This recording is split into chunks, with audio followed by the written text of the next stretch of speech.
And your host, Pablo, Midwest Flyways Podcast. I am your host, Joey Vasello. I'm going to have to really tone it down here. We've also got Cal Ness right next to me, and we have a very special guest. I'm sure you already heard him. It's Pablo the Goose and Ron Hendrickson, a.k.a. Peeps the Goose on TikTok and whatever other social media. Oh, yeah. Say hi, Ron. Hi, how's it going?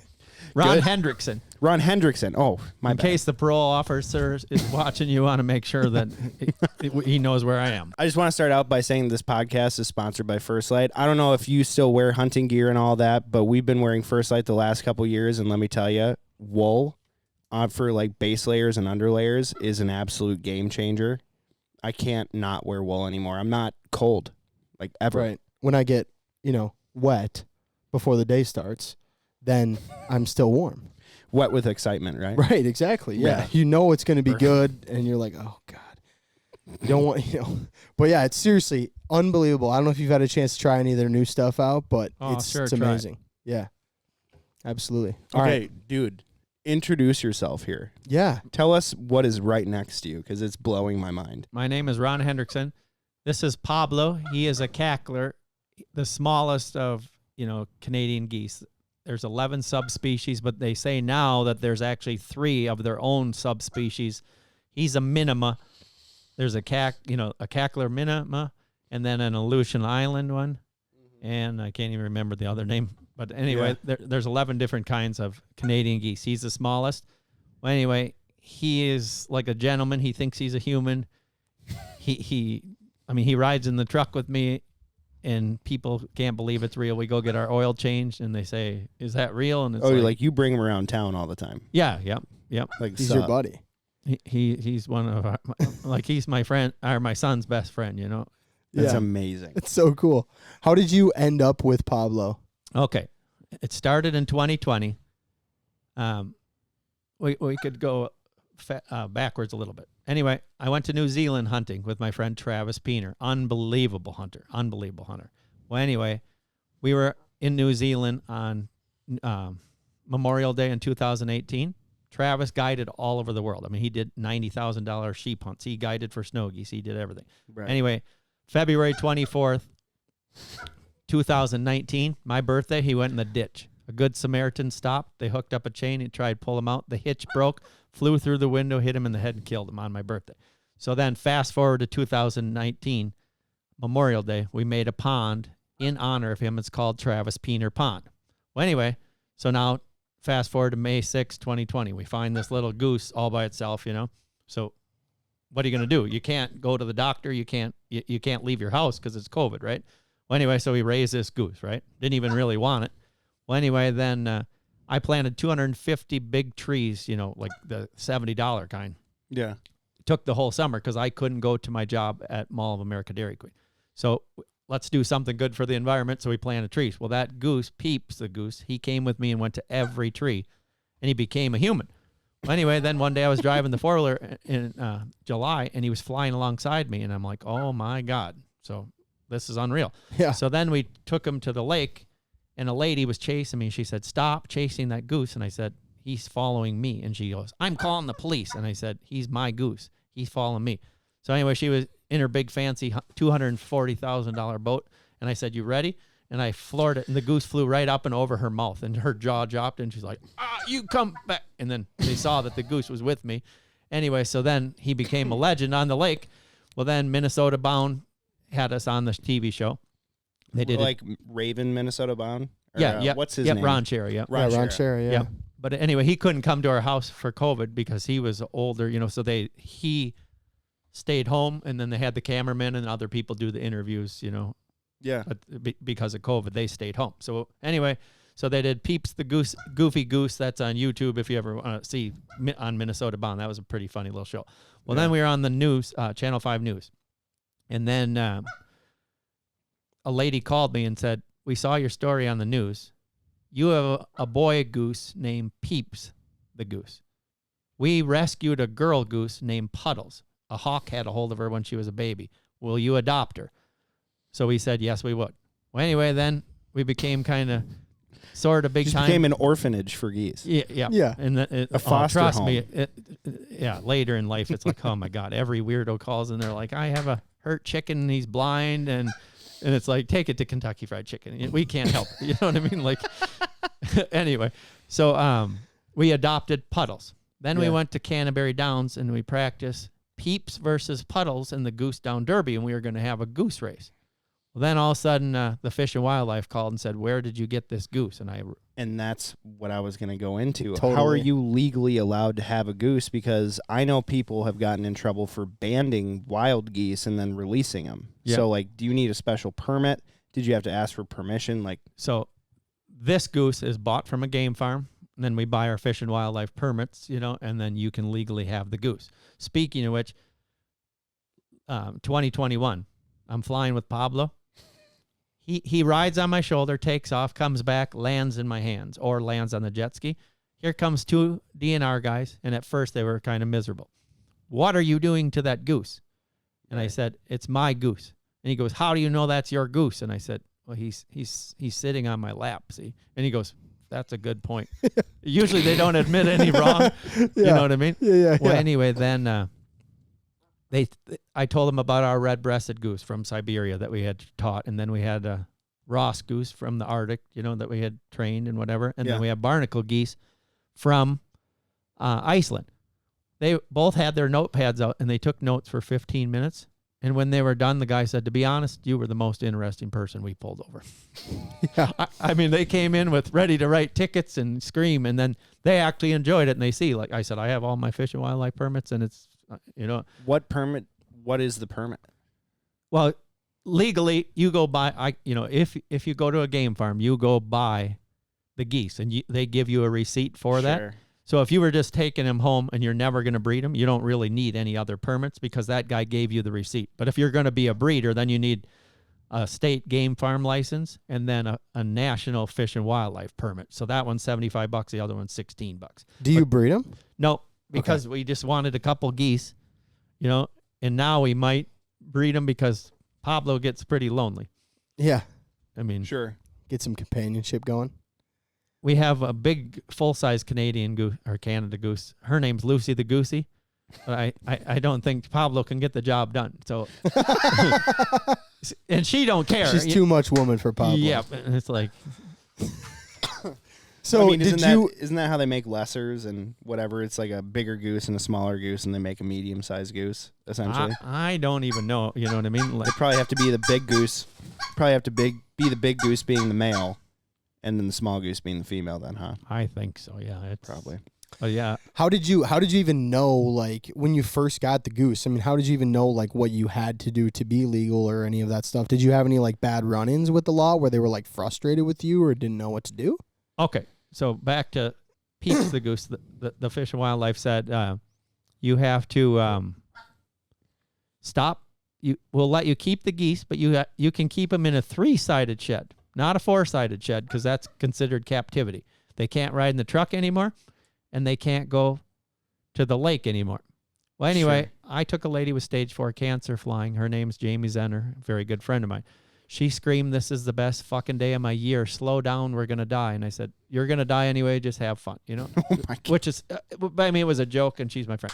But anyway, so in my mind, I had that... oh my God, this is terrible. I feel so bad for her. Well, anyway, and then another lady that had stage 4 cancer lived on the lake, and she would watch the goose out her window of her house.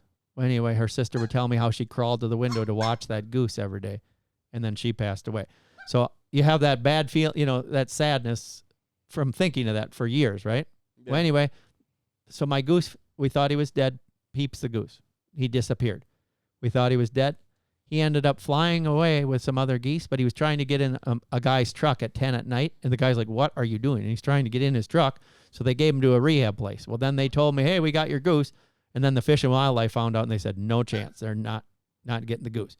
We had a petition go out, 40,000 signatures. And that's, if we would have had hundreds of thousands, but most people didn't know how to do it. Yeah, Pablo's pumped up about Let me finish the punchline, Pablo. Anyway. You need some. If you're not watching on YouTube, by the way, right now, you should go check it out because this guy literally has a live goose in our studio right now, which I'm sure you can hear.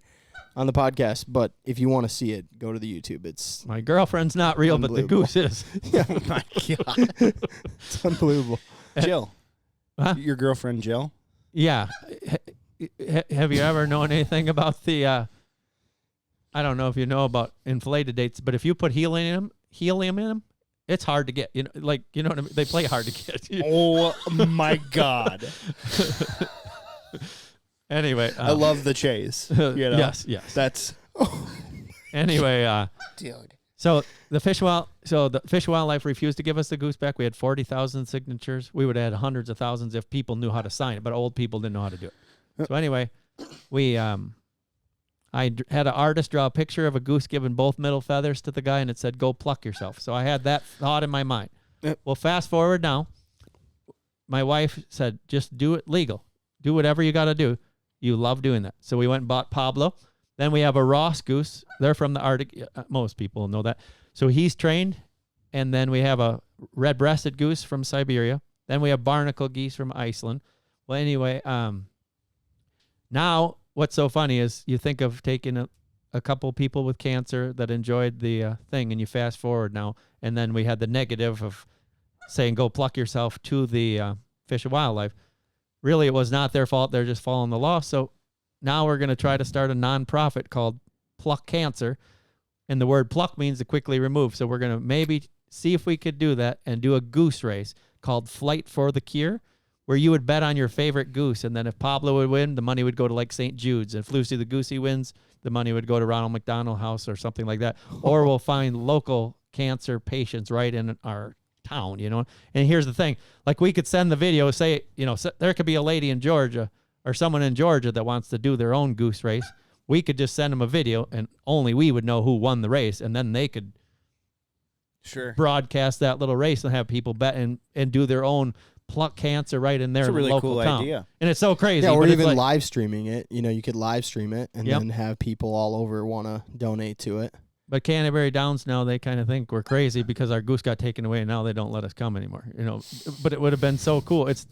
Goose racing has never been done in history. You know what I'm saying? Yeah. Yeah, Well, you would do it at Canterbury Park.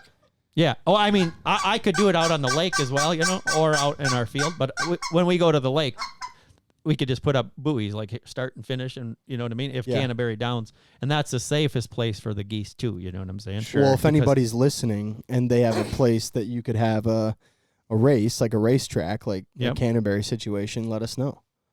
That's truly insane. This is mind-blowing. Yeah. Here, I have a question for you, Ron. What have you noticed that is, like, what are some big differences in behavior between the different goose species, like your barnacle geese versus Pablo versus Lucy? Like, tell me some of the differences in behavior between those geese. Like our big Canada goose, Yeah. Lucy the Goosey. Yeah. If she's not in the mood to fly, we go to the lake and she'll just sit there and be like, "No, I don't want to." And she is the OG, you know what I mean? Like, she runs the show. So if she's way lazier, she's way more low-key, mellow and stuff. But then you get like our little Ross goose named Frosty. And when he flies, oh my God, I mean, we're going 30 miles an hour, and he'll catch the wind and flip upside down, and he'll be 60 yards high. And 2 seconds later, he's 2 feet off the water on his back. Yeah. And you almost, you got to watch out so you don't run him over. And then the barnacle goose, I mean, he's the noisiest one. His name is Indy. He bellers and screams. Pablo, he's more just, he thinks I'm his dad, and he's got to fly inches away from me, and he doesn't like it when the other geese get next to me. Okay. So he's got some, So that one goose does acrobatics in the air. Oh, yeah. So does the barnacle goose. I mean, they flip totally upside down. They all do that. I mean, there's some of that on the videos. Well, anyway, one time how I learned this is one time I had to catch our Ross goose because he got in with a flock of seagulls. And we're like, "No, I'm your daddy, not them." So anyway, I was chasing him, and I had to stand up and grab him out of the air without hurting him. And he only weighs, 2.5, 3 pounds, to try drive a jet ski, stand up, and gently grab a goose out of the air without hurting him, and you don't want to ruin their feathers because they'll look bad, Yeah. So, oh my gosh. They're very self-conscious about their image. So Yes. What average miles per hour do they fly on the lake? The thing is, our big Canadian geese, when we had peeps and puddles, when they went with the wind, we were going 65, 70 when they catch the wind. These guys, the most I've ever seen them go is 55. Yeah. Holy That's still cow. pretty fast, man. That's crazy. Yeah, but they like a speed of like 25. You know, that's comfortable. Yep. But I mean, you can't believe how cool it is. You'll have geese on every side of you, and you can hear, their wings. And if you want to touch them, you can touch them. Yeah. But anyway, when they all start barrel rolling, I mean, you should hear it. Just sounds like somebody opened a door or something. Just when they open their wings and flip upside down and stuff. Well, that's like my favorite thing when you're bird hunting, when they start flipping, maple leafing. I can't remember all the other terms, but that is like my favorite thing to watch. And I was just hunting in Nebraska, and we had one group of mallards do it before sunset, and I had a couple of clients with me, and they're not big duck hunters, right? Like they don't see hundreds of mallards dropping in on you at one time. And I could tell, like, we were getting lunch lined, and that's where they just keep flying. They don't even look at your spread. And then this one flock of, like, 400 or 500 decided to come in and do it. And the first, like, 180 gave it up without any hesitation. And they dropped from probably 200 yards down to 30, just like that. And I remember saying to the guy right next to me, I was like, get ready, just listen to their wings. And it was just, like you said, like a door opened, in like you're driving 60 down the highway. And it just blew my mind, blew his mind. And I've seen it 1,000 times, but I just, it never gets old. No, and so you're experiencing that all the time on Prior Lake with the jet ski. And you can't believe all their different vocals. Like when they're flying, 100 yards away, they'll see a monarch butterfly. And he'll go like this. They talk in all these different tones, but that means predator.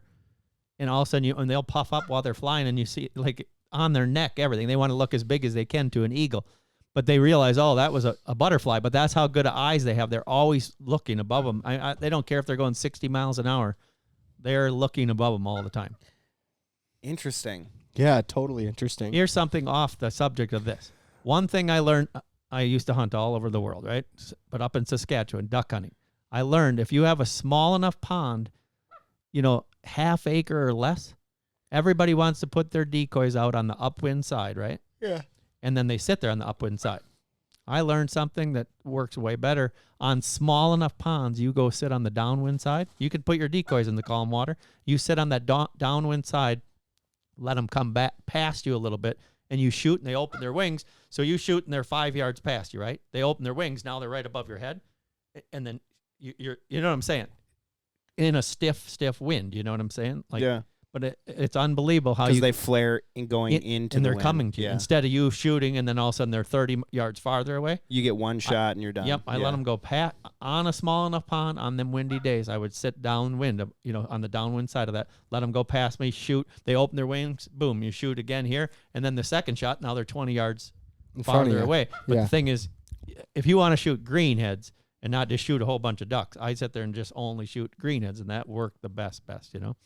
Well, I saw a video that you posted on TikTok, and I was like, dude, I gotta message this guy. And I click on your page, and I click message, and you had already sent me a message like, I should come on your podcast and tell these stories. And I was like, I didn't know, since you have pet geese, I just figured you were a huge animal lover, right? And not to say that you're not, but I just pictured there's no way this guy's a hunter. He has pet geese, and I shoot geese. I don't know if he would even come on my podcast, So I was excited to see you say that, and then you tell me that you're a huge hunter your entire life. So why don't you kind of go into...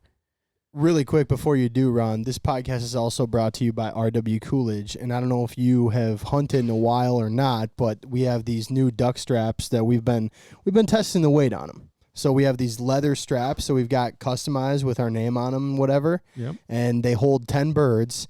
So next year we have this thing we're going to try, which Ben has got me going on, where he thinks that we should put like 3 to 5 geese in each strap if we have a really good day, and then just hang it from like a polesaw and prove like how much weight they can actually hold, because they're just insane. But okay, anyway, Ron, go ahead, get into it a little bit. Thank you. we had a little wiener dog. I mean, he was like a crazy, vicious killer of a dog. Right. Well, anyway, we had a pond on one side of our house and then the lake.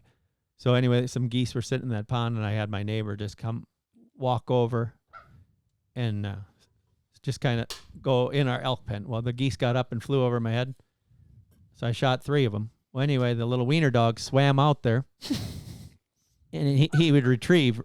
So he bites the heck out of the goose. Well, the goose came back, woke up, swam away. This is in December. So anyway, the bay where you put our boat in, we lived on a lake, and that was about 50 to 100 yards of ice. I had to go chop ice to put the boat in and go get my wiener dog because the goose swam away with my dog, and that happened 2 different times. No but way. He would not. His name was George, and he would not ever give up. He was crazy. Yeah.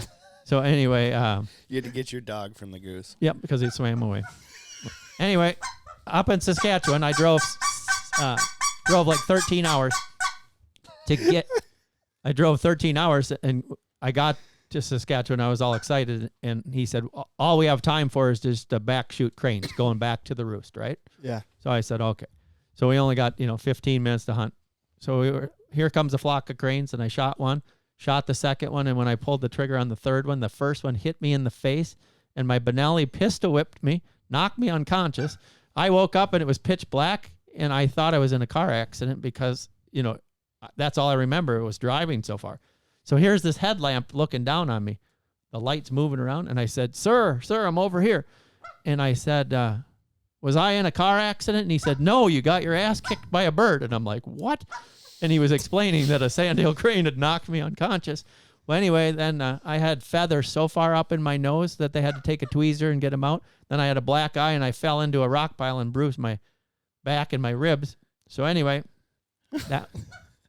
you just can't imagine the weird luck I have.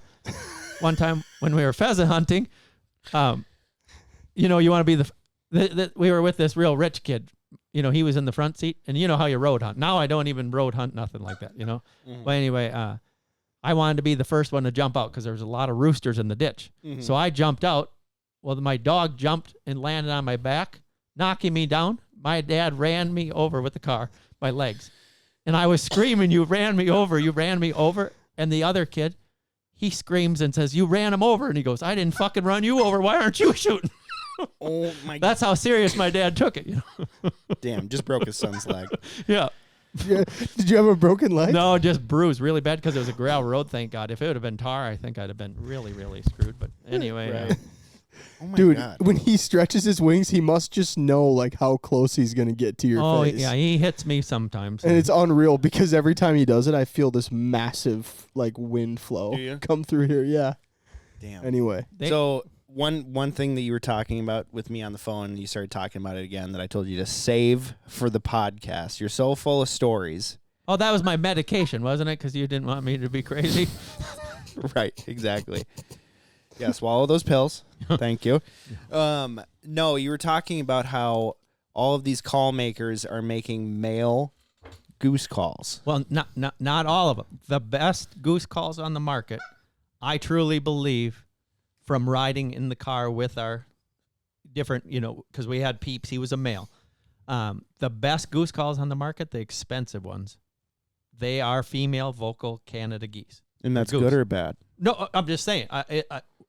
Well, it doesn't. That's what they are. That's what it is. And then goose flutes are males. They are duplicating male Canada geese. I mean, when you ride in the car with them enough over the course of the last 4 years, you'll learn that, So the male goose is deeper and more longer and drawn out, maybe. Sure. Yep. And you can tell a difference. 100%. Interesting. So since you goose hunted so long, or you've been a hunter for so long. All I was capable of using was a goose flute. Sure. I never was good at the other kind of goose calls. And that's how I know a goose flute by heart, But then my friends would have the more expensive, where they turn over faster kind of. Yeah. And that short is reed. a female. Yep. So what do you think works better for tricking a goose? I truly believe them better calls do, The better, the females? The female, yeah. Because I grew up blowing a goose flute, a Tim Grounds guide flute. And I had no problem killing geese. And I don't know if it's just as the times go on, geese are getting harder and harder to kill, or if it's the technology that we're using. Now everyone's using a short reed versus a flute, and now they're getting used to hearing a short reed. I don't know. What do you think? It's so tough to know. You know what I mean? Another thing, off the subject of Canada geese, another thing that worked really well up in Saskatchewan on snow geese, sometimes we'd have our spread, and we learned those geese, I got to go up there, 3 weeks straight, stayed with my friend, got to have so much fun. Well, anyway, those snow geese would come. They'd get 20 yards off the field, 500-600 yards away from our decoys, and they're only 20 yards high. And then all of a sudden they just split when they get to the decoys. So I said, let's trick them. So we went and sat 600 yards away downwind of our decoys on a fence line. And those geese would come, and they're coming in 20 yards high, and we'd shoot them before they ever figured out that they were fake decoys. So sometimes when they are so sharp like that and they seem spooky, that's just another little thing that worked really, just really. Adapt. Yep. And that thing is, we got to do whatever we wanted. You know what I mean? So we tried everything, and that was one thing that a lot of people don't think of, but it worked. Well, it just seems so risky. You know, because you have, how many times have you been hunting where it's like, oh, those two flocks did the same thing. Should we go and change the decoys? Should we switch up? Should we take away the spinning wing decoy? Should we do this and that? And I always tell people, just wait. Those aren't our birds, versus going out there, and every time a bird doesn't work well, you go out there and you change it, and then you get caught with your dick in your hand while you're trying to change the spread or anything. And it's like, no, let's calm down. Do you feel like it's better to just, it's so risky to it's go scary. 600 yards down? Yep, because then from they'll land, your decoys. they land in your decoys. But that's the thing. It's like sometimes changing it up really, really helps, and you are taking a risk where they might land right in your decoys and you're screwed. And that's just trial and error type of deal. You've just done it so much where you're like, but the thing fuck is, it, we've never gone 600 yards down from the spread. Let's try that. Yep. And see, snow geese, there's no right answer. You don't know what's going to happen. Thank you. Yeah. You know what I mean? That the was worst. Just anyway, we were sitting there minding our own business, hunting snow geese. Well, then here comes this game warden. He drives right out into the field, and he's like, "Where's your license?" Well, I had switched coats because it had snowed the day before, so my license was in my white coat, and now the snow melted. So anyway, I told him it's in the truck, and he's like, "That's unacceptable. It needs to be on you." Well, I said, "I'm sorry." So we went to the truck to go get it. Well, he goes, "What are them?" And I said, "Those are buffleheads. You can't shoot them." And I said, "Yes, we can." And I said, "They're called buffleheads." And he got out a book, and he says, "They're protected." And I said, "They're buffleheads. You can shoot them." And then he had a picture, and he said, "It's this." I said, "That's a shmew. They're from Siberia. It's not that." So anyway, after we went, I explained to him that we could legally shoot the buffleheads. Sorry. Anyway, we get back to our spread. Yeah. And I had some guys that were from North Dakota. And the guy was a doctor, and he was real rich and cocky. And he goes, "Can we shoot those?" And the game warden goes, "Well, legally you could, but safety-wise, I really..." Boom, boom, boom. And the goose almost went right through the guy's windshield. He got in the truck. He's like, "You guys hunt carefully. We'll see you later." It's like, good. That got him out of here. Oh, my goodness. So did you guide clients, too? No, you're not allowed to guide, but I just kind of, they came with his friends. You know what I mean? Just hanging out. Yeah. Yeah, we have... we got a lot of weird ones. I got a pintail mallard cross, and then Gadwall mallard cross, and then on Kodiak Island. That's a whole Can we change subjects to other places? You can do whatever you want. You can do whatever you want, man. Okay, so I went to Kodiak Island duck hunting years and years ago, right? Shot black scoters and this, old squaws, all that sea kind ducks. of stuff. Yep, but I never got my eider. Anyway, so then I went back and got some more of my ducks. Well, anyway, then still didn't get what I wanted. So I went back the third time. Well, anyway, I shot my two common eiders. We were so excited. Well, then here was a helicopter, the Coast Guard helicopter. And there's divers jumping out right by me, And I was like, but it was 50-mile-an-hour wind and it's 17 degrees. You can't hear anything. You know what I'm saying? Yeah. Well, anyway, I didn't know what was going on. Well, anyway, then a jet had taken off and the luggage door opened and crashed and killed all the people right by me. Oh, so they were pulling cow. dead people out of the water that was January 6, 2007. So Oh my God. I went from being so excited to just, anyway, so Morbid. I even said to my guide, which I went Kodiak bear hunting 3 times with him, and this was my 3rd duck hunt, so I knew him really well.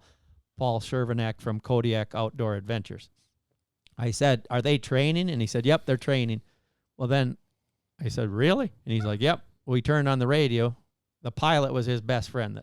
So then it just ruined the whole trip. But anyway, then we went to the other side of the island. And the guy who died was one of his best friends. Yeah. So it just ruined the whole trip. You know what I mean? Like, I was so excited that I had got a king eider and I got 2 common eiders. Yeah. Well, anyway, then we went to the other side of the island. And, and I hunted with Dave Pingree. He owns another outfitter for Kodiak bears and stuff.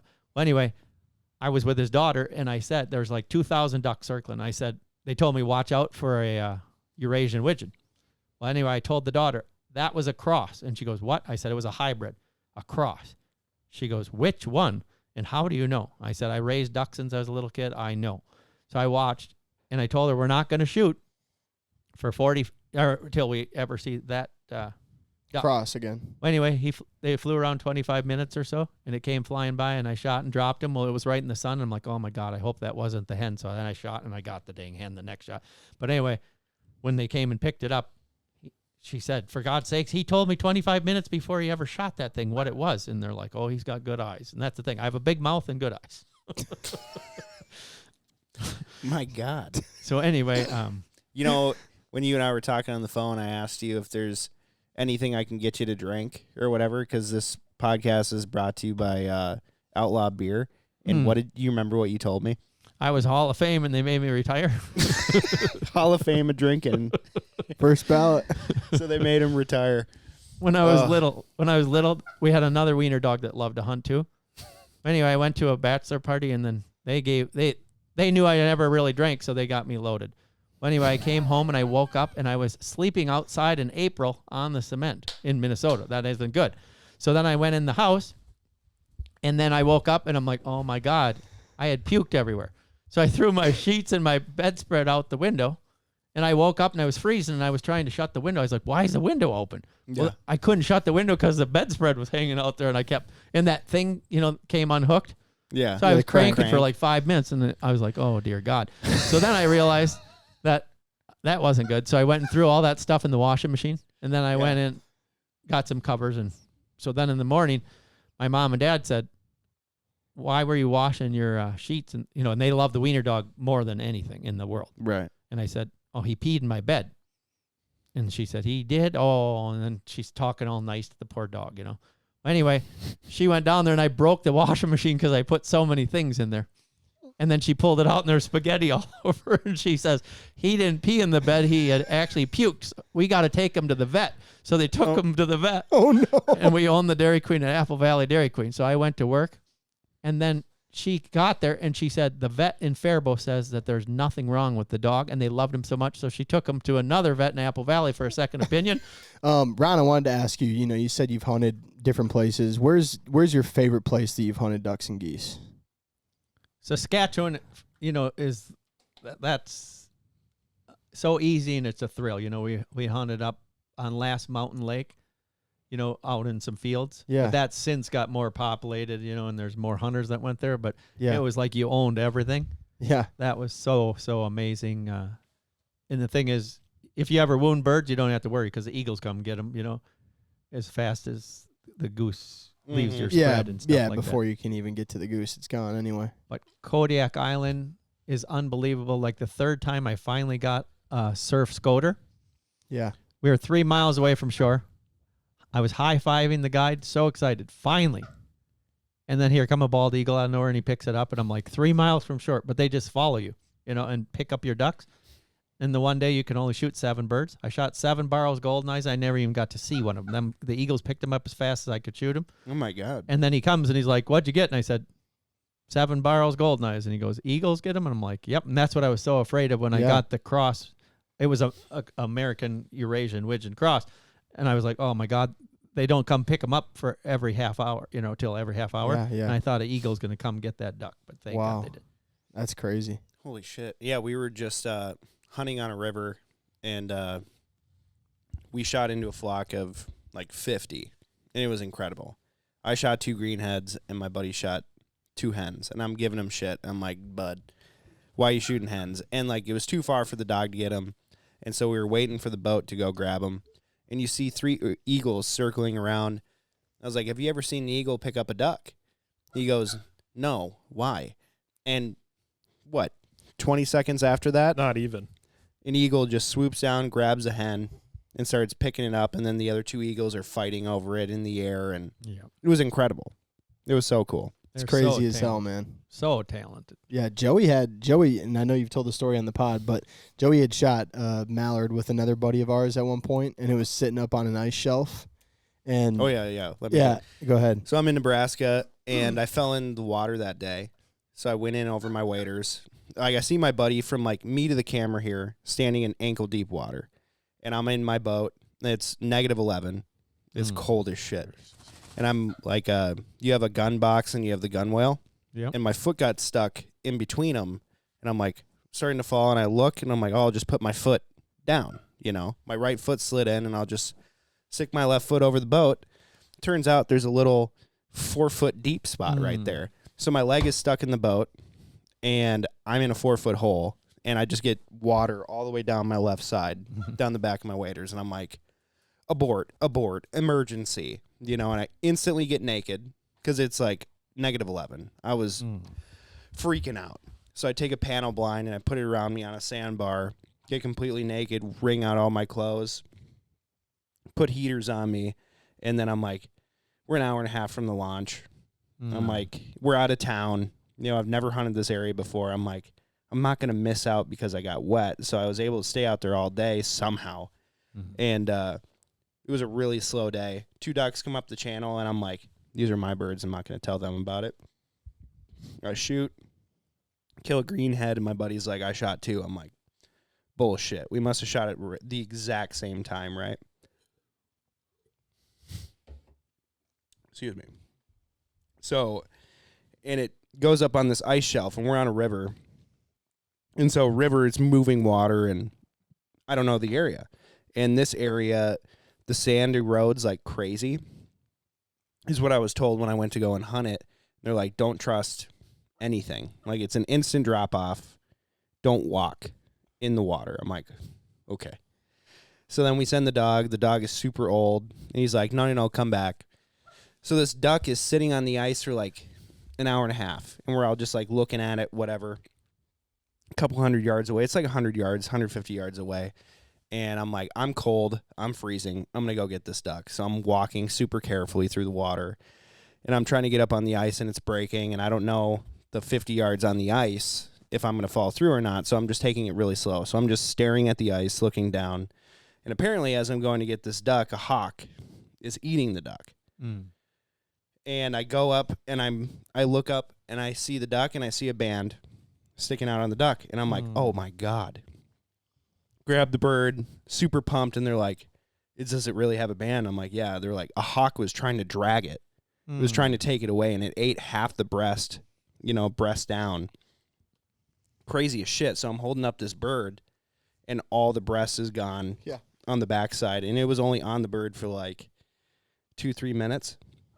I couldn't believe how much meat it ate in that short of amount of time. Do you know seagulls will do that? Like up in Saskatchewan, we shot them and then let them blow across a bay because, they ain't going anywhere. It was like 300 yards. But the seagulls would eat all the breast right out of our geese. A whole bunch of them. They just go down and ruin all your geese. What? Yep, I would never know. Seagulls. Yep, seagulls. Are their beaks like pointed at the end or something? Oh, they kill mallards all the time. There's videos. They kill ducks. They're terrible. In New Zealand, we could shoot seagulls, great big ones. You could legally shoot them because they peck the eyes out of the lambs. They kill all the little sheep, eating their eyes out. So anyway, it felt so weird. Only the big seagulls, not the little ones. But I mean, we could sit there in a field and then just sit there and shoot them and shoot them and shoot them, and it felt so weird to. No limit? No, and the thing is, what's so weird is in New Zealand, you didn't need a big game license. I shot 12 animals. You don't need a license, but then you needed a duck license, which was so crazy. Right, that's crazy. We went to the Fish and Game, and she said, did you have any luck? And I was so scared to tell her because I thought this can't be right. And I'm like, I got 12. And she goes, oh, cheers. Cheers, mate. Yep. I was like, Okay. And how about, are we allowed to tell about saving a sandhill crane? Of course. So me and my ex-girlfriend, we had an elk farm. So our elk truck is beat to crap, right? I mean, terrible. There's holes everywhere. What, they just attack your truck? Well, The elk? We had 375. I've had them put their antlers through the radiator, through the windshield, everything. I've been running 2 bulls in the shed at a time, and then the other one, you can only do 1 hard antler bull at a time. We learned that. Do you still have elk right now? No, we had the we had the number 1 elk in the world. He scored 587 inches. Holy shit. If you want to hear a funny story about drawing semen, I can tell you that. Oh my God. Absolutely, I do. Okay, so the heck with the sandhill crane. We'll go to the semen. Pablo, let me finish. Pablo loves this story. Yeah. So, my friend Travis, that passed away, he came and was going to help us draw semen. So our vet is from South Africa, so he has the thickest accent, right? Yeah. Well, anyway, so here we are, and we bring our elk into this hydraulic squeeze, and then it squeezes the elk gently, picks him up, right? It's set on 1,500 pounds of pressure if they try to push away from it. So anyway, he says, Travis, you'll grab his red rocket, tie the cloth around it. Ronnie, you stick the dildo up his anus. You make sure you've got the probe in the appropriate spot. I will catch the semen. If not, Travis. And he says, I will let you know. I will be adjusting the probe. So anyway, Travis, I mean, we were laughing so hard. And my dad, the squeeze thing is so loud because it's hydraulic. My dad's like, what is he saying? We were laughing so hard. We're like, just who cares? So my dad's running the control because these elk can flip upside down. He's 587 inches, 26. He's a big boy. Yeah, 34-inch third tines. I mean, he's unreal. And he's worth a lot of money. You want to be careful. Well, anyway, so then he's like, Travis, what are you afraid of? And he's like, getting kicked in the face, kind of, And he's like, there's nothing to be afraid of. So anyway, then the elk, I mean, it's total chaos. He's like, Ronnie, adjust the probe. And I mean, I have my arm up the poor elk's butt up to my shoulders, and it's jumping, and I'm scared to death he's going to kick me in the face. Yeah. So anyway, he's like, Travis, when the semen comes, you must pull out fast. Pull the cup away, because if the urine comes, it will kill all of our specimen. And it's like, please stop talking. This is so weird. So the elk started flopping around, and he goes, have you never grabbed a penis before? And Travis was like, not somebody else's. No, I have not. So anyway, but that's what we had to do that.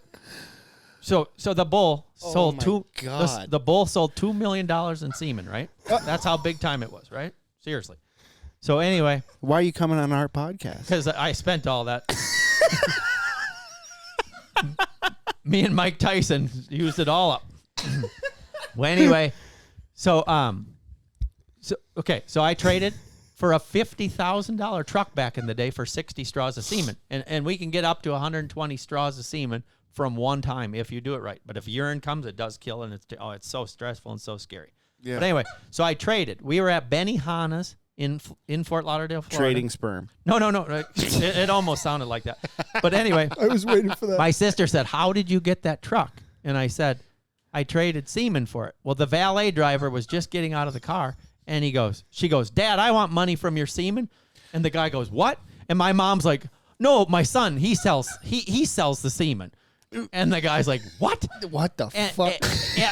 And she goes, or the guy goes, why? And she goes, from our elk. Clipped you. In Florida, they don't know what an elk is. They're like, what is an elk? And my mom says, well, it's like Santa's reindeer. And he's like, no offense, but why are you jerking off Santa's reindeer? And it was the most awkward dinner we've ever been to. So. No shit. Dude, Pablo, every time you tell a punchline, he wants to be in on it. Oh, yeah. Especially if you start laughing and smiling, then he gets all pumped up, dude. Pablo's favorite song is Party in the USA by Miley Cyrus. It's so weird. Like, he just goes crazy to that. Are you serious? Honest to God, yeah. So if I play it right now, he's going to go nuts? Yeah, see what he does. I'm going to play it for sure.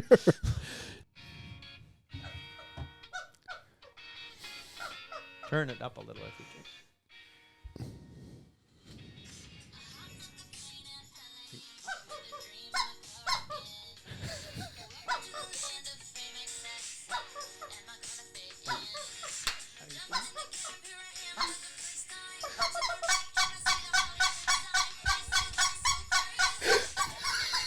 party in the USA, Pablo. It's Hannah Montana. You got. Yeah, I can't imagine what the chorus does. Yeah.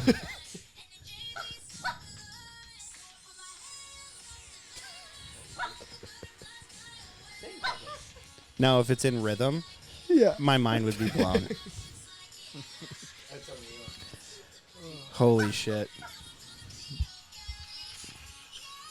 Now, how many times have you played that in front of him, and why were you playing Miley Cyrus so many times in front of the Goose where you knew that was his favorite song? What do you have going on at home, Ron? What you got going on in that garage? No, anyway, it just came on, you know what I mean, like on my library. Sure. Yep. Yeah. I can buy myself Ron. flowers, bitch. Shut up. Leave me alone. I do love that song. There you go. You can move your mic too if you want. Whatever you need to do. So you How get is it. Yeah. Just so you're comfortable, you know. Dude. That's That is unbelievable. ridiculously okay. funny. Really quick before we get back into it, another sponsor of this podcast is Onx. Have you seen and used Onx Yeah. Hunt? Okay. Yeah. And I'm sure you know then how unbelievable it is for being able to just figure out who owns private land, understanding where boundaries are for public land if you're hunting.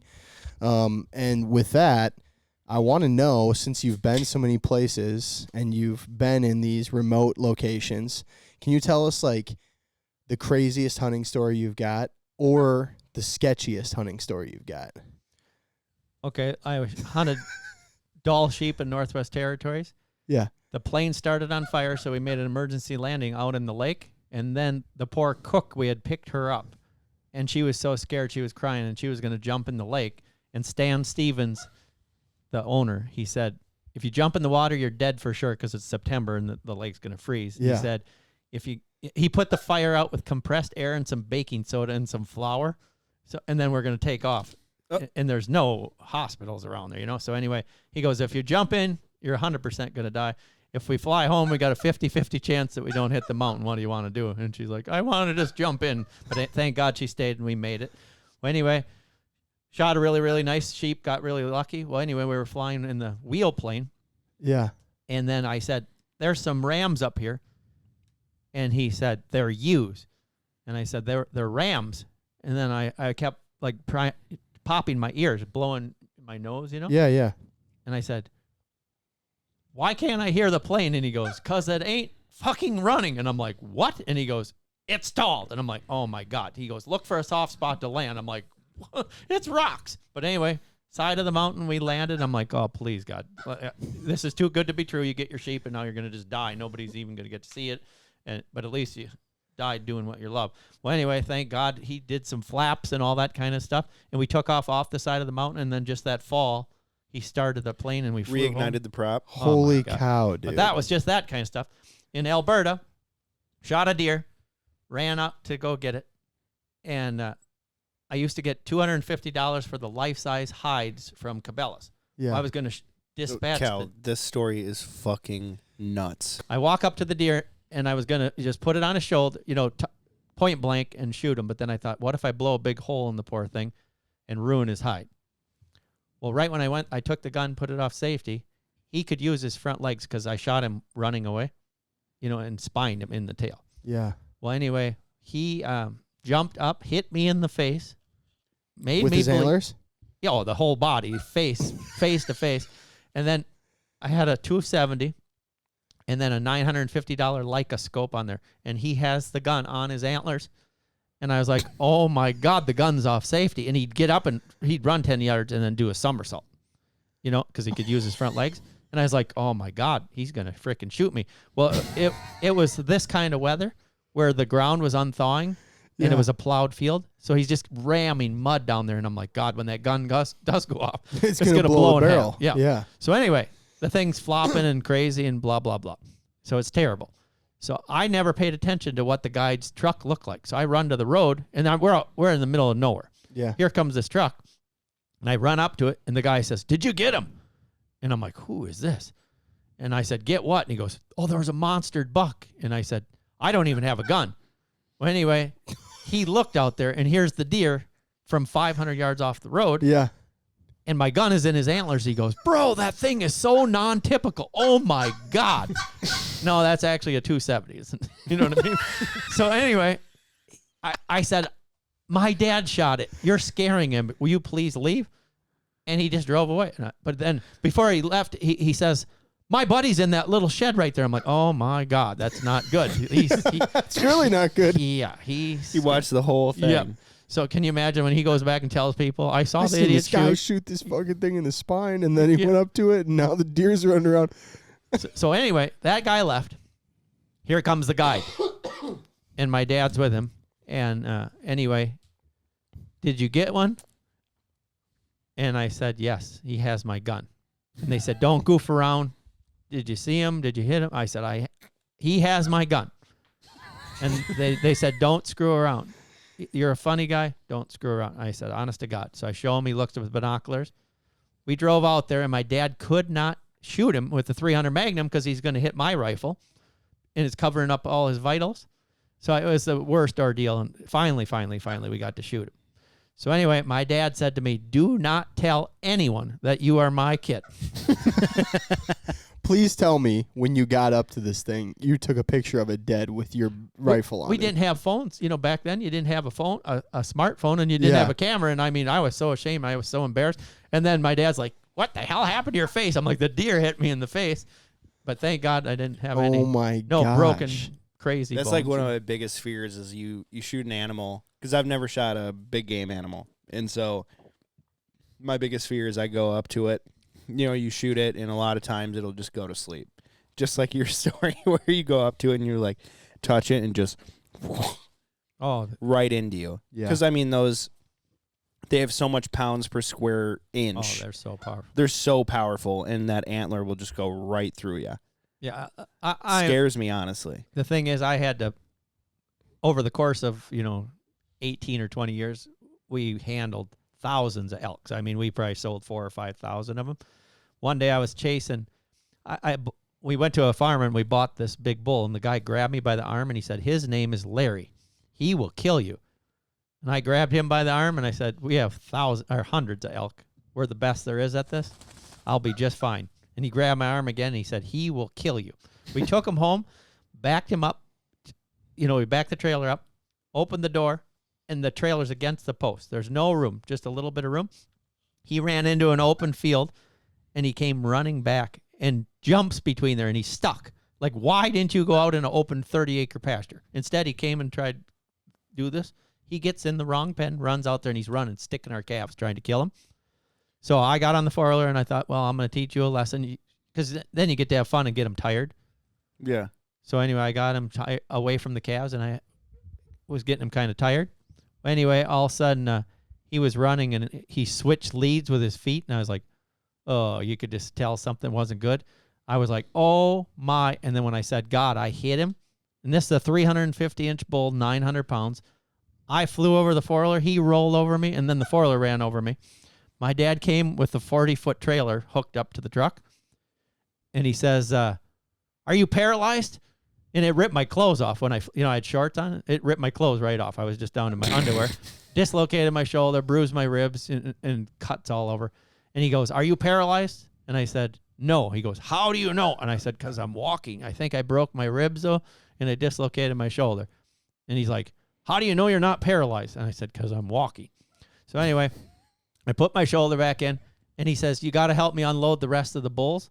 And then you better go to the doctor if you think you're still hurt. It's like, if I think I'm hurt, my underwear or my shorts my Umbros are 40 yards behind me. Do you think I'm hurt? It's unbelievable. I've always wondered, what's the purpose of elk farming? Is it just purely for the sheds, or is it for meat, or is it for, what's the point of it? Okay, so what we did with elk is you would cut them in June, cut their antlers off. The older bulls are in June, and then the younger bulls in July. You cut them off when they're still in velvet. Get them right in the freezer, and then they make medicines, like they can make cancer medicines out of them, aphrodisiacs, arthritis medicines, tons of different medicines with the antlers. While there's still veins running through. Yeah, and they bleed and stuff. It's not pretty, you know what I mean? Right. They'll bleed for a couple minutes. But the thing is, it's a business, so you would cut it. So that paid your feed bill, you know what I mean? Some of them bulls, we had one that, Our bull set the world record. It was like 50 some pounds. And when you're getting $30 a pound, that's pretty good money, so you made some money on that, and it's paying your feed bill. And then all of a sudden when they get to be like, a 6-year-old, then you want to shed him out in his own pen, like the 587 set, we sold that for $10,000, right? Which that isn't that good for the best one that really was ever made. You know what I'm saying? Yeah. But then you got to decide, are they going to go to a shooting ranch or something like that? Which, I mean, some of them people are the dumbest humans. Pen raised, or a high fence. That's insane. We had a bull. His name was Rocky. He scored 487 or 479. His hoof fell off because he got so sick. He was supposed to go to a shooting ranch. He was 13 years old. And that's the thing. When they get old, you got to do something with them because you don't want to watch them suffer and die. Right. Well, anyway, his hoofs fell off. So this guy wanted to shoot him. We called him and told him he died. And really, we kept him because we just liked him. We just said, screw it, we're keeping him. And the guy says, well, send him anyways. And we said, what? And he says, send him anyways. As long as I can tell my friends I put an arrow through that, I'll be totally fine. It's like, Yikes. Did you date your sister? Holy shit. I mean, Did you date your sister? I don't understand it. You know what I'm saying? Like, That's unreal. This big pride deal. Yeah. there's some sick She got a people. little wiener and some tiny nuts. That's a Wow. problem. Dude, what in the world? So you're doing it mainly for the sheds in velvet, elk farming. Well, probably the end is to get that, like say you'll sell that bull for $5,000. So you almost got him for free. You know what I mean? Because you probably got 1,500 into him, or 2,000 into him, and then say you can sell him for $5,000. If you do enough of them, you're making some money doing that too. And you shot elk in the wild? Yep, just one. I went and hunted 15 minutes. We were calling up in Peace River, Alberta, and a bull came in, and I told the guy I wanted to shoot a great big bull, and he's like, you shoot whatever comes. Well, then, of course, one comes in, and he's like, shoot it. So I shot it. Did you notice a difference in taste? Yeah, they taste way better. Farm-raised elk are terrible. Really? Yep. They taste. Because what are you feeding them? They're eating corn Like and pellets? oats and pellets and all that. But to me, they tasted like the pasture smells. You know what I mean? Like, I think in the wild, they're just never on the same area. Like Pablo's shit? Yeah. Yeah. He's Because he smell rank. Do you know that Pablo's trying to promote Pepto-Bismol? Because if you're pooping like a goose, I'm going to do my own ad right now. If you're pooping like a goose, you try Pepto-Bismol. It's unbelievable. Holy Unreal. shit. Dude, that's hilarious. I never knew that there was so many medicinal qualities in the antlers, and it has to be in velvet, otherwise it's dead, right? Yeah, I mean, they can do they make powders out of the hard antler, but it's... Well, I know that a lot of people make knives, and they make, you can do all sorts of artsy shit, but I know a bunch of friends that are waterfowl guides that go out west, and they collect sheds, and they make a decent amount of money hiking in the spring, collecting sheds. They'll make 10 to 20 grand in a spring, and I'm like, huh. So if that's your goal, why not just breed elk yourself and take the sheds? Oh, okay. So here's the thing. You have to have that bull in his own pen and not have another bull in the next fence. They will tear the fence to the ground and kill each other. Super and then territorial. And if you put two in there, they bust their antlers. You know what I mean? And then the thing is, once you think you got it all figured out, you put this big bull now. You're going to get $5,000 for his antlers or whatever, and have him in his own pasture. And then there's pastures between him and another one. They drag their antlers on the frozen ground in the winter and bust them that way too. It's like, God, you can't win. And see, elk antlers, they're hollow inside. Oh. They're like a sponge inside. Like whitetails are more solid, but elk, that's why elk antlers, if they really were solid, they'd weigh so much they wouldn't be able to hold them up. Interesting. I didn't know It's crazy. They're hollow. Oh, here's a funny story. We're going down 35W. We hauled lots of elk all over the country. Okay? This is bad. Yep. So Bad deal. my dad has a temper, and it's so nerve-wracking to pull a 40-foot trailer with all those elk on that trailer because them bulls are trying to kill each other through the wooden doors. They just, the whole truck's moving, the trailers They're moving. that territorial. Oh, they're insane. Oh, I'll tell you another story. After the 35W. So this guy's blinking his lights. It's 4 a.m, and my dad has a temper. And the guy's blinking his lights. He pulls up alongside us. My dad says, "What do you think? You're a fucking cop?" And the guy says, "You lost an elk off your trailer." We're like, "Oh my God, we're sorry." That's where you That is not good. No, 75 miles an hour on 35W. Oh. So anyway, then we called the state patrol, and or the state patrol called us and told us that the elk was it was south of Owatonna at the Hope exit. So anyway, I got a tranquilizer gun and was chasing it, and it was state hunting. It was state hunting land, and it was the muzzleloader season, and I had full camo on because I didn't plan on chasing elk that day. So anyway, people were screaming at me, "Where's your orange, you idiot?" And I said, "I'm after the elk." And he's like, "He's huge. He went that way." My friend is laying on the state patrol's cop car between the lights with a 300 Magnum, and they said, if he comes towards the freeway, you got to kill it. And it ran towards the freeway, and he had to kill it. So it was so sad. But anyway, all he did was broke off 1 inch of one of his tines, and he spun his leg up 75 miles an hour. What do you think that would kill him?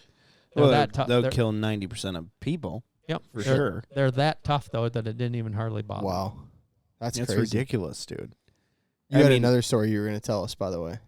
I can't even. State patrol. They're like, what the fuck are you doing? Oh no, they were totally on our side. Another time a tree fell on the fence. This isn't even the story, but one time a tree fell on the fence. We had 52 elk loose. They were 6 miles away. They closed down Highway 60 in Faribault because of us. And that was on the front page of the newspaper. That's such a bad feeling. You get fined for that? No, they were just really nice to us. They had airplanes and stuff, and I was swearing at police and telling them, "You got to get me a four-wheeler up." I'd chase them, and then they go into a standing cornfield, and then I tell them, "Get my four-wheeler up to the next spot." And, oh my God, I was ready to have a heart attack, but we brought them home 6 miles. You ever see Rambo's First Blood? Yep. I can picture you being like the cop, being like, no, Rambo's up there. Bring the helicopter. Bring the chopper. Yeah. Bring the chopper. Holy shit. That's ridiculous, dude. I mean, you've lived a full life. Yeah. You got a life full of nonsense, honestly. Yeah. Funny you say that because I'm going to write a book about my life, and it's called "Tell Us More Ron," because I'm basically a moron. You know what I'm saying? So, and people don't even believe that it could be real. Anyway, I shot a huge Kodiak bear when we were on Kodiak Island. He was number 2 on Kodiak Island for 2002. Dream come true. Well, anyway, we were hiking, and I got sweaty, so I hung up my long underwear because we're going to take a nap. Naturally. The next thing I know, I thought it was a dream. The Coast Guard helicopter is right above us, and they're trying to figure out what the emergency is. And the guy's like, "Who put this up?" And I'm like, "What?" He goes, "That means emergency, you idiot." So they're all screaming at me, and I scared every bear away for about 10 miles because of the helicopter. God. He's just hovering. And then you see people with guns who are like, "No, we don't need you. Go away." And they think someone's held hostage or something weird. So That's the sign, is to hang your long underwear? I guess so. I sure didn't know Was that some Jeremiah Johnson shit? I don't even know. Anyway, one time when we were out there hunting, the game warden flew in his airplane, and he's checking us for license. Like, who's out in there hunting with no license for Kodiak bears, But anyway, it's so funny. He comes in, and he's like, "Maybe you could help me a little bit." And we had to help push his float plane out into the ocean. Well, anyway, he turned his prop on, and he turned like this. He busted both of our oars off, and I'm like, "I bet you hurt your wings. We'll find out when you know, good luck." Damn. That's crazy as hell. How did he was just too close to you when he started the prop, or what? Well, the prop didn't hit, but when he turned, the wings hit and busted off both of our oars. And anyway, the thing is, Kodiak Island is so unforgiving, like the duck hunting, or the bear hunting. They'll drop you off on a rock, and you sit there and shoot eiders, and it's the dream come true. It's so much fun. And then the next thing you know, they come to pick you up, and no, I'm not getting in. And he's like, "You get in." And then a half hour later, he shows, and he goes, "Your rock's 20 feet underwater right now." So if your guide is late to pick you up, the ocean tide, it's the biggest tidal change in the world on that island. Yeah. So we got a friend who guides in Maine, and the tide's a 14-foot difference over there, and he's like intense about it. He's just like very on the ball, Yeah, and he's the guy where, like, if he says something, it's like, I'm gonna listen no matter what. If he says, "Take off your clothes and do 15 jumping jacks," I'm just going to do it because there's probably a reason. There's a reason. Like, there's always a reason. Yeah. And he's told me so many stories about Maine, and, like, the tidal change is just wild. He showed me pictures. He goes, "Here's what it looks like at 8 a.m. Here's what it looks like at noon." and there's no rock. It's like, whoa, and it's just huge rock out of the water. And then 4 hours later, it's gone. It's like, damn, like you have to have a master captain's license in order to guide or to even operate a boat out there. And so one time we saw a nice bear, and then you go to the boat, and the boat's 100 yards up on the sand because the water went away. And he's like, oh, my God, I forgot about that. So you'd have to, if you're in a bay, sometimes you got to put the boat out 200 yards out there, and then he's got to paddle a little inflatable raft to shore because he got to anchor because of such a tidal change. Well, then that day he screwed up, and it's like, oh, that cost us a bear. But then thank God we got a way better bear because of it, Because I wanted to talk about how you invited us out to film a video and flying with the geese on the four-wheeler. Oh, yeah, I mean. For sure. We'll do that. Like 100%. seriously, I would lose my mind. Well, it's. Yeah. That'd be the coolest thing ever. Well, here's one thing. So you see how excited you are. I can tell you, I've got to shoot so many geese, all that kind of stuff, and it's more fun to do this. And you cannot imagine how many people, like wackos on TikTok. I dressed up like Santa Claus, or I dressed up like a goose. Pablo's riding on my shoulder, and there's people. I'd blow him out of the sky. Is he banded? It's like, what does it matter if he's banded, for God's sake? He's riding on my shoulder. Would that be more of a question? Like, how did you teach him to ride on your shoulder? Right. And the thing is, why would you want to kill him? Like, if you need a band so bad, I got 500 of them at home that say Ron Hendrickson and my address and stuff because we used to ban them until we got in trouble. One time, on my birthday, here comes the game warden to my house. I was sleeping, and he goes, hi, how's it going? I said, good. And he's like, people said you were jumping in the air and grabbing geese right out of the air and then taking the bands off their legs. And I said, does that sound humanly possible? He goes, I don't know how you could do it. Like, no. And I said, I guess not then. And he goes, the thing is, if it was just one or two, he said, I would think they were making it up, but they said they watched 7 of them. And I said, well, they had fishing line around their legs, so I did that, but I wrote down the band numbers and then let them go. Well, anyway, he goes, you look familiar. I remember you came to my fish house before I was a game warden, and you said, I need crappies for my pond. He goes, that's illegal, too. And I was like, oh, God. Well, anyway, so then he said, can you please just try, just behave? And I said, okay. So then it's my birthday. We went down to, my friend from Saskatchewan was there, so we went down to the pond. We caught 300 crappies and 1 walleye. And I had, for my birthday. It's too many. Well, we were letting them all go because it's my pond. Sure. So anyway, we had a backhoe on the island digging. For my birthday, I was going to spend a couple $1,000 making my pond deeper. Yeah. So the guy is in the backhoe on the island making it deeper. My dad called and he said, you having fun? I said, oh, my God, we caught 300 crappies, walleye. Just unreal. Best birthday I ever had. And I go, oh, shit. And then I hung up. So he's like, oh, we must have a big fish. Oh, no. The backhoe fell through the ice and he sunk. Yep. So that cost, thank God the insurance covered it, $12,500. Took 3 days to get the backhoe up. They were using chains that were $2,000 a piece, as big as your thighs, and they would snap and fly through the air and almost cut you in half. Anyway, so then they sent me in there, and I had to feel to try see where you hook the chain to. I had nerve damage in both my arms from being in the water for so long. But they're like, I don't care. That's a $400,000 machine. Find something to hook to. So, so my dad calls me and he says, how big was the fish? And I'm like, what fish? And he says, well, you said, oh shit, I gotta go. And I said, oh, well, the backhoe fell through the ice. And he's like, what? Yeah, it's still in the water. Yeah. Holy shit. This is what I wanted to talk to you about. Let's do it on 10 Minute Tuesday. Okay. Mm-hmm. Sounds good. Well, Ron, we just can't tell you how much we've appreciated you coming on. It's been an absolute blast. Wild. And blown away. Thank you for Pablo is unbelievable. We cannot wait to come and ride ATVs and hang out with the geese. Be sure to watch out for that YouTube video because I'm going to be like a kid in a candy store in Belle Plaine, Minnesota. Yeah. Just what? Yep. And we'll have it'll be Pablo. It all depends on what time of year, who molted and who didn't molt. But we should have Pablo and then Frosty, our Ross goose, Indy, our barnacle goose, and then Lucy the goosey, our full-size Canada goose. Unbelievable. Where can people watch your stuff at? Where do you want them to follow you? They can look at Peeps the Goose on Facebook or at Tell Us More Ron on TikTok. Hell yeah. And then here's something that we're gonna try to get lesser white front geese. They're miniature speckle bellies. They come from Norway, and they'll be the size of Pablo. So that hopefully that's what I'm gonna try to do is get 2 of them and train them. Yeah, and then we'll have to come and see them too. Yeah, hell yeah. Well, thanks so much for coming on. We appreciate you guys for listening. Don't subscribe anywhere, as Joey always says, and don't watch our stuff. Right. Don't watch our stuff. Don't subscribe. But one more thing, Ron.